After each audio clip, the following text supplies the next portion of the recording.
నమస్తే శ్రీ మాత్రే నమః శ్రీ గురుభ్యో నమః ఓం శం శనేశ్వరాయ నమః. శని త్రయోదశి. అయితే శని త్రయోదశి ఎందుకు శనీశ్వరుడికి అంత ప్రీతిపాత్రము అంటే అది ఆయన పుట్టినరోజు అన్నమాట. అది ఈ శని త్రయోదశి శనివారం నాడు వస్తే కనుక అత్యంత విశేషమైనది, మహిమాన్వితమైనది అన్నమాట. అయితే ఈరోజు ఒక్క శనేశ్వరుడికే కాదు, లక్ష్మీనారాయణులకు, శివకేశవులకి కూడా అత్యంత పుణ్యప్రదమైన రోజు, ఇష్టమైన రోజు అనమాట. అయితే ఈ శని త్రయోదశి నాడు శనివారం రోజు వచ్చినట్టయితే కనుక అది విశేషమైన ఫలితాన్ని ఇస్తుందన్నమాట. అయితే మనకి గ్రహరాశులలో శనీశ్వరుడికి విశిష్టమైన స్థానం ఉంది. ఆయన కర్మ ప్రభువు అని, తర్వాత కర్మను ఇచ్చేవాడు అని ఆయనకి, దాంతోపాటుగా అత్యంత కఠినాత్ముడు అని కూడా ఆయన్ని పిలుస్తూ ఉంటారు. ఆయన పేరు చెబితేనే చాలు అందరూ భయపడిపోయి అమ్మో అమ్మో అనుకునే స్థితి ఏర్పడింది. కానీ నిజానికి శనేశ్వరుడు అంత దయాళుడు మరొక గ్రహం లేదు అని చెప్పచ్చు. ఎందుకు అంటే శని కర్మను కడిగేస్తాడు, దానితో పాటు ఆయుష్ ప్రదాత. ఆయన చిన్న చిన్న పరిహారాలకే చాలా సంతోషపడిపోయి విశేషమైన యోగాలను, భోగాలను, ఆరోగ్యాన్ని కూడా ఇస్తాడు. అయితే మనం తీసుకునే విధానాన్ని బట్టి ఉంటుంది తప్ప శనీశ్వరుడు మాత్రము క్రూరుడు కాదు, కఠినాత్ముడు కాదు. అయితే ఆయన ఆశీస్సులను పొందడము, ఆయన్ని త్వరగా మనం అనుగ్రహింప చేసుకోవడం అనేది మన చేతుల్లోనే ఉంది. ఆయనకి ఇష్టమైనవి కూడా చాలా చాలా చిన్ని చిన్ని స్వల్పాలేనండి. నల్ల నువ్వులు ఇష్టము, బెల్లము ఇష్టము, చలివిడి ఇష్టము, ఇలా చిన్న చిన్నవి. అంటే సామాన్యమైన మనిషి కూడా ఆయనకి చిన్న నైవేద్యం పెడితే అంత ఫలితాలను ఇచ్చే మహాప్రభువు శనీశ్వరుడు. కానీ అందరూ ఆయన్ని తిట్టుకుంటూ ఉంటారు. చాలా దయాళుడండి ఆయన. అయితే ఈ శనీశ్వరుడు జన్మించిన తిథి త్రయోదశి కాబట్టి శని త్రయోదశి అనే పేరుతో పాటు అత్యంత ప్రీతిపాత్రమైన రోజు ఈ రోజు అనమాట. అయితే ప్రత్యేకమైన నైవేద్యాలు సమర్పించి ఆయన్ని మనం సులువుగా చక్కగా కాకాపట్టేయచ్చు అనమాట. ఆ నైవేద్యాలు ఏమిటి అనేది మనం పరిశీలన చేద్దాము. అయితే హిందూ మతంలో శని త్రయోదశికి ప్రత్యేక ప్రముఖత ఉంది. అది ప్రతి సంవత్సరం ముఖ్యంగా శనీశ్వరుడి ఆరాధనకు అంకితం చేయబడింది. అంటే ప్రతి శనివారము మనం వెంకటేశ్వర స్వామితో పాటు శనీశ్వరుణ్ణి కూడా పూజ చేసుకుంటాము. కానీ శని త్రయోదశి శనివారంతో కూడినది వచ్చినట్టయితే కనుక విశేషమైన ఫలితం వస్తుంది. అయితే శనిగ్రహ ప్రభావం నుంచి, అంటే అర్ధాష్టమ శని, అష్టమ శని, ఏలినాటి శని, ఇట్లాగా శని ప్రతి ఒక్క మనిషి జీవితంలోనూ కొన్ని నెలలను సంచారం చేస్తూ ఉంటాడు. ఆయనకి మందగమనుడు అనే పేరు కూడా ఉంది.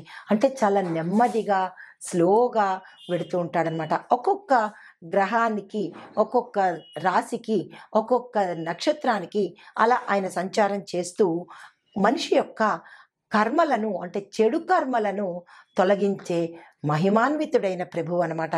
అయితే ఆయన యొక్క బాధల నుంచి కానీ, ఆయన యొక్క పీడల నుంచి కానీ మనం బయటపడాలి అంటే కనుక ప్రతి ఒక్కరూ, అంటే ఆయన దుష్ప్రభావాలు కానీ, ఆయన మంచి అనుగ్రహం కోసము ప్రతి ఒక్క మనిషి శనివారం రోజు, ప్రత్యేకించి శని త్రయోదశి రోజు కలిసిన శనివారం నాడు కనుక ఆ స్వామిని అర్చించడము, పూజ చెయ్యడము, నామస్మరణ చెయ్యడము, నైవేద్యాలు సమర్పించడము లాంటి పనులు చేస్తే కనుక ఆయన అనుగ్రహము అపారమైనదండి. అయితే శని త్రయోదశి నాడు మనం ఏమేమి చెయ్యాలి అనేది విపులీకరంగా తెలుసుకుందాము. అయితే దీనితో పాటుగా ఆ శనీశ్వరుడు శని త్రయోదశి రోజు, ఆ రోజు నుంచి 12 రాశుల వారికి ఎట్లాంటి వైభవాలను ఇస్తున్నాడు, ఎలాంటి ఫలితాలను ఇస్తున్నాడు అనే అంశం ఒక్కొక్కటిగా మీకు నేను తెలియపరుస్తాను. అయితే మనము ఈ శని త్రయోదశి అంటే ఈరోజు ఏ సమయానికి వచ్చింది అనేది కనుక చూసినట్టయితే జనవరి 11 ఉదయం 8:21 ఈ త్రయోదశి తిథి ప్రారంభమయ్యి తదుపరి రోజు అనగా జనవరి 12వ తారీఖు ఉదయం 6:33 సరి అన్నమాట. అయితే ఈ శని ప్రదోష సమయము, ప్రదోష కాలము అంటే సాయంత్రం సమయం 5:43 తప్పనిసరిగా, అంటే 5:33 నుంచి రాత్రి 8:26 వరకు తప్పనిసరిగా ప్రతి ఒక్కరూ కూడా శనీశ్వరుడి ఆలయాన్ని దర్శించండి, పూజలు చేసుకోండి, ఆ స్వామి నామస్మరణ చేసుకోండి, అభిషేకాలు చేసుకోండి. మీకు ఉన్న బాధలు కానీ లేదా కష్టాలు కానీ తొలగిపోయే అవకాశం తప్పనిసరిగా ఉంది. ఇది నేను చెప్పిన మాట కాదు, సాక్షాత్తు ఆ శని భగవానుడు చెప్పిన మాటే ఈ మాట అన్నమాట. అయితే ఈ సమయంలో శనీశ్వరుడిని భక్తి శ్రద్ధలతో కనుక పూజ చేసినట్టయితే విశేషమైన ఫలితాలను ఇవ్వడంతో పాటు మన యొక్క కష్టాలను కూడా తగ్గించేస్తాడు. జీవితంలో ఎదురయ్యే ఏ ఆటంకమైనా సరే పెద్దగా పోయేది చిన్న వాటితో. మరి మన కర్మను కూడా అనుభవించాలి కదండి. అందుకని పెద్దదాంతో పాటుగా చిన్నగా కర్మను తప్పిస్తాడు. భక్తి శ్రద్ధతో పాటు భయం అనేది ఉండకూడదు. భయంతో పూజ చేస్తే మరింత ఉపద్రవాలు వచ్చే అవకాశం ఉంది. శనీశ్వరుడిని భక్తితో పూజించండి, మనసారా పూజించండి. తప్పక ఆయన భక్త సులభుడన్నమాట. అయితే ఏ ఇబ్బందులు ఉన్నా ఈ రోజును మాత్రం మీరు అస్సలు మిస్ కాకండి. అయితే శనీశ్వరుడికి, ఈ స్వామికి ఇష్టమైనది ఏమిటి అంటే కనుక మన జీవితంలో ఉన్న సమస్యలు తొలగడానికి ప్రతి ఒక్కరం కూడా, అందరూ మానవాళి ప్రతి ఒక్కరూ కూడా మినుములు ఆయనకి ఇష్టమైన పదార్థము, నల్ల నువ్వులు ఆయనకి ఇష్టమైన పదార్థము, నువ్వులు ఇష్టమైనవి, బెల్లం ఇష్టమైనవి, ఇలాంటివన్నీ కనుక ఆయనకి నైవేద్యంగా పెట్టి శుభ ఫలితాలను పొందడంతో పాటుగా ఆయన యొక్క శుభదృష్టిని మనం పొందే అవకాశం కనపడుతుంది. అయితే మీరు ప్రత్యేకంగా చేయవలసింది, ఎక్కడికైనా నవగ్రహ ఆలయాలకు వెళ్ళినప్పుడు శనీశ్వరుడిని ఇది తప్పకుండా గుర్తుపెట్టుకోండి, ఆయన కళ్ళను మాత్రం అస్సలు చూడకండి, కాళ్ళను మాత్రమే చూడండి. శనీశ్వరుడికి మన కళ్ళతో ఎదురుగా చూసే ప్రయత్నం అస్సలు చేయకండి. ఆ స్వామిని కాళ్ళు మాత్రమే మనం దర్శనం చేసుకోవాలి. కానీ ప్రతి ఒక్కళ్ళు తెలియకుండా ఆ మిగతా గ్రహాలకి మీరు కళ్ళని చూడండి, లేదా స్వామి విగ్రహాన్ని మొత్తం అందరినీ చూడండి, కానీ ఒక్క శనీశ్వరుడికి మాత్రమే ఎదురుగా చూడకండి, కాళ్ళను మాత్రమే చూడండి. ఇది చాలా గుర్తుపెట్టుకోవాల్సిన అంశము.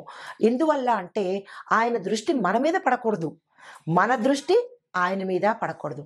అందుకనే కేవలము కాళ్ళను మాత్రమే, పాదాలను మాత్రమే దర్శించాలి. అయితే ఈ ఏలినాటి శని, అర్ధాష్టమ శని, అష్టమ శని, ఇలాగ వచ్చే శని దోషాలు కానీ, శని గ్రహగతులు కానీ తప్పించుకోవడం కోసం ప్రతి ఒక్కరం ఏం చేస్తామంటే నల్ల నువ్వులను ఆ స్వామి పాదాల దగ్గర అభిషేకంగా కానీ లేదా ఉంచడం కానీ చేసి, తైలాభిషేకము ప్రత్యేకమైన నువ్వుల నూనెతో మాత్రమే ఆ స్వామికి అభిషేకం చెయ్యాలి. తర్వాత దంపుడు బియ్యంతో చేసిన పదార్థము ఏదైనా నివేదనగా పెట్టుకోవచ్చు. ఇలా చెయ్యడం వల్ల మన కర్మ ఫలితాలు తీరడమే కాకుండా దాని యొక్క అనుభవాన్ని మనకి తగ్గించే ప్రయత్నం చేస్తాడనమాట. దీనితో పాటుగా ఆయనకి ఇష్టమైన మరొక విశేషమైన నైవేద్యం ఏమిటో తెలుసా? కిచిడి అన్నమాట. ఆయనకి అది చాలా ప్రాణము. ఆ కిచిడిని కూడా మీరు తప్పనిసరిగా నైవేద్యాలలో కనుక చోటు చేసుకున్నట్టయితే ఆ స్వామి యొక్క అనుగ్రహము విశేషము అపారమైనది. అయితే ఈరోజు మరొక్క విశేషమైన పని ఏం చెయ్యాలి అంటే, శని దోషాలతో బాధపడుతున్న వాళ్ళు కనుక అశ్వత్థ వృక్షానికి, అంటే అశ్వత్థ వృక్షంలో శ్రీమన్నారాయణుడు, మహాలక్ష్మి అమ్మవారు నివసిస్తూ ఉంటారు. దానితో పాటుగా ఈ స్వామి కూడా అశ్వత్థ వృక్షంలో నివసిస్తూ ఉంటాడు. అయితే ఈరోజు ప్రత్యేకంగా అశ్వత్థ వృక్షానికి ఏ దేవాలయంలోనైనా సరే 19 ప్రదక్షిణాలు తప్పనిసరిగా చేసుకొని అక్కడ కనుక నీరుని వదిలిపెట్టినట్టయితే ఆ స్వామి యొక్క అనుగ్రహాన్ని మనం పొందిన వాళ్ళం అవుతాము. అయితే ఈ ప్రక్రియలన్నీ కొన్ని అంటే సూర్యోదయం సమయంలో చేయాలి. కొన్ని మాత్రము ఇందాక నేను చెప్పినట్టుగా మళ్ళా చెబుతాను. జనవరి 11వ తారీఖు సాయంత్రం 3 గంటల నుంచి 8:26 వరకు శని ప్రదోష సమయం మనకి ఉంది కాబట్టి ఆ సమయంలో పొద్దున పూట అభిషేకాలు చేసుకోండి. సాయంత్రం పూట ఈ నీరుని వదలడం కనుక చేసుకున్నట్టయితే దాన ధర్మాలు కానీ, ఇంకొక విశేషమైన దానాలు ఏమిటో చెప్పనా? నల్లని వస్త్రాలు ఆయనకి ఇష్టము. ఆ రోజు మీరు తప్పనిసరిగా నల్లని వస్త్రాలు కానీ, నీలిరంగు వస్త్రాలను కానీ ధరించి ఆ స్వామికి చేసే సేవలు కానీ, పూజలు కానీ చేసినట్టయితే చాలా త్వరితగతిన అనుగ్రహాన్ని ఇస్తాడు. మన బాధలను కూడా తగ్గించే ప్రయత్నం చేస్తాడనమాట. దీనితో పాటుగా మీరేం చేయాలంటే, మీరు ఏవైతే నైవేద్యాలు చేశారో ఆ నైవేద్యాలు నల్లని కుక్కలకు లేదా కాకులకు కనుక తినిపించినట్టయితే, ఆ స్వామి యొక్క వాహనం ఏమిటి? కాకే కదా!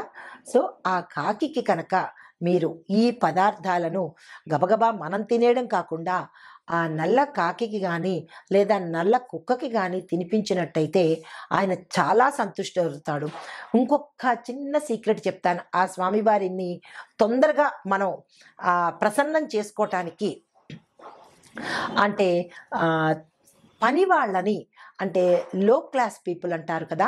అంటే కార్మికులు అంటే పెద్ద ధనవంతులు కాదు. చిన్న చిన్న కార్మిక వర్గం వారిని, మన యొక్క పని వారిని, మన కింద పని చేసే వారిని కనుక మంచిగా, మర్యాదగా, ఆదరణతోనూ, ప్రేమతోనూ కనుక చూసినట్టయితే ఈ ఒక్కరోజే కాదు, ప్రతిరోజు కూడా ఆ శనీశ్వరుడి బాధలు పడుతున్న వారు ఆయనకి చిన్న బిస్కెట్ లాంటిదనమాట ఇది. ఇంకో రకంగా అనుకోకండి. అయితే ఆయనకి చాలా ఇష్టమట. కార్మికులకు గానీ, లేదా పనివారులకు గానీ, పేదవారిని గానీ ఆదరించి, బాబు, నాయనా ఇలాగ కనుక మనం ఆదరించినట్టయితే, ఏరా పోరా ఏంట్రా అని మన పని వాళ్ళని కానీ లేదా బయట వాళ్ళని కానీ దూషణ చేసి కించపరిస్తే మన యొక్క కర్మ మూడింతలకి నాలుగింతలవుతుంది. అలాంటి పొరపాట్లు ఎప్పుడూ ఎవ్వరూ చేయకండి. మన కింద స్థాయి అంటే ఉన్నవాళ్ళని, హై పీపుల్ని ఎప్పుడూ గౌరవిస్తారు. మరి కింద వాళ్ళని ఎవరు గౌరవిస్తారు? అందుకనే మనం ఎక్కువ బాధలు పడుతున్నాము. అది మీరు గమనించుకోవటం లేదు.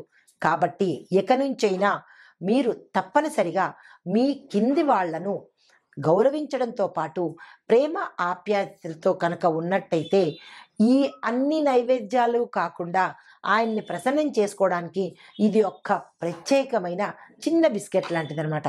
కాబట్టి తప్పనిసరిగా ఈ ప్రక్రియలు ఈరోజు మీరు అందరూ చేస్తారు. ఇక నుంచి కూడా ఎవరైతే శని బాధలు పడుతున్నారో ఈ రోజు నుంచి ప్రతి శనివారము, ప్రతి శని త్రయోదశికి ఈ పరిహారాలు చేసుకుంటూ ఉండండి. మీ కింది స్థాయి వారిని తప్పనిసరిగా ప్రేమాప్యాయతలతో పలకరించండి. మీ ఆస్తుపాస్తులు రాయక్కర్లేదు కదా, చిన్న పలకరింపు చాలు. అది ఆ స్వామి ప్రసన్నుడయ్యి మహా ఐశ్వర్యాలు, ఆయుషుని, ఆరోగ్య ప్రదాత కూడా ఆయన. కాబట్టి ఈ శని త్రయోదశి రోజు మీ అందరికీ ఈ చిన్ని విశేషాలు చెప్పాను. తప్పనిసరిగా పాటించండి. అందరికీ శని త్రయోదశి యొక్క శుభాకాంక్షలు. మన ప్రతి ఒక్కరికి కూడా మీరు చేసే కర్మల ద్వారా అంటే మంచి పనుల ద్వారా ఆ స్వామి యొక్క అనుగ్రహాన్ని ప్రతి ఒక్కళ్ళం పొందుదాము. ధనస్సు రాశి. ఈ రాశిలో ఉండే విద్యార్థులకు ఉన్నత విద్య అభ్యాసం చేస్తారు. తర్వాత క్యాంపస్ ఇంటర్వ్యూలో సెలెక్ట్ అవుతారు. మీకు మంచి ర్యాంకులు వస్తాయి. మీరు ఏ కాలేజీలో చేరాలన్నా ఈరోజు కనుక ప్రయత్నం చేసినట్టయితే తక్కువ ధన వ్యయంతో మీరు సీటుని పొందే అవకాశం కనబడుతోంది. విద్యార్థులకు చాలా మంచి ప్రోత్సాహకాలుగా ఉంటుంది. విదేశాలు వెళ్ళి చదువుకోవాలంటే కనుక ఈరోజే మీరు ఆ శుభకార్యానికి శ్రీకారం చుట్టుకోండి. అయితే కొత్త కోర్సులు నేర్చుకోవాలి అని ఎవరికైనా ఉంటే కనుక ఈరోజు అప్లికేషన్ నింపండి. ఈ రోజుని ప్రారంభించుకోండి. ఉద్యోగస్తులకు మీ యొక్క కృషి ఫలించి మీకు పదోన్నతులు రావడంతో పాటు మంచి ప్రమోషన్స్తో పాటు మీ యొక్క ప్యాకేజీ పెరుగుతుంది. బదిలీలు మంచి ప్రదేశాలకి అయ్యే అవకాశము, ఇంటర్నల్ ట్రాన్స్ఫర్స్ కూడా మీకు జరుగుతాయి. కొత్త కంపెనీల్లో ఆఫర్సు, అధిక ప్యాకేజీతో వచ్చే అవకాశము, శుభవార్తలు వినే అవకాశము, వాహన వస్తు యోగము, భూ భూమి కూడా కొనుక్కునే అవకాశము ఈరోజు కనబడుతోంది. ఒక కీలకమైన సమాచారాన్ని మీరు అందుకోబోతున్నారు.